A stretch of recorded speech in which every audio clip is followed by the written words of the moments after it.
औज़ु बिल्लाहि मिनश्शैतानिर्रजीम बिस्मिल्लाहिर्रहमानिर्रहीम अस्सलामु अलैकुम वरहमतुल्लाहि वबरकातुहू। मैं हूँ जी आपका अपना फैमिली डॉक्टर अकबर अली मोहसिन। आज की वीडियो का मौजू है अंजीर। जी हाँ, वही अंजीर जो पंसारवी की दुकान पे आप अक्सर देखते हैं। सर्दियों का एक लाजवाब तोहफ़ा।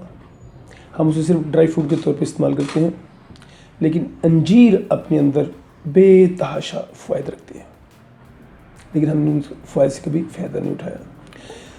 अंजीर को खाने का बेहतरीन तरीका यह है कि उसको रात को 4 से 6 दाने आप रात को पानी में भिगो दें। सुबह तक जो कहते हैं अंजीर गर्म होती है तो उसकी गर्मी काफ़ी हद तक कम हो जाती है, नरम हो चुकी होगी।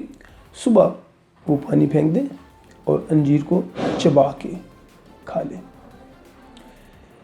ये जो 4-6 दाने आपने खाए हैं, ये आपके गुर्दों के लिए, मैदे के लिए, जिगर के लिए एक लाजवाब चीज़ है। इसके खाने से आपका जिगर और आपके गुर्दे बेहतरीन हालत में काम करते हैं।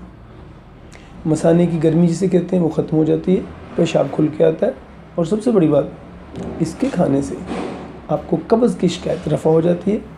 और बवासीर का ये बेहतरीन नुस्खा है। अगर आपको कोई इस तरह की शिकायत, हेमरॉइड, पाइल्स, कॉन्स्टिपेशन या खून की कमी की शिकायत है, तो ये एक बेहतरीन चीज़ है। आप इसको रात को भिगोएं, सुबह इस्तेमाल करें। बालचर, बालों का गिरना, बालों की कमज़ोरी और रंगत का पीला हो जाना, ये सब चीज़ें इन्हीं 4-6 दानों के लगातार इस्तेमाल से ठीक हो जाते हैं। आपको बहुत ज़्यादा रंग बिरंगे कैप्सूल खाने की ज़रूरत नहीं पड़ेगी। सिर्फ 15 से 20 दिन इस्तेमाल करके देखें, रिज़ल्ट आपके सामने होगा। कंटिन्यू करें, इंशाअल्लाह ताला लगातार फ़ायदे हासिल होते रहते हैं। तो आज के लिए इतना ही। वीडियो पसंद है लाइक कीजिए, शेयर कीजिए और चैनल को सब्सक्राइब कीजिए। मिलते हैं किसी अगली वीडियो में किसी नए टॉपिक के साथ। फ़ी अमान अल्लाह।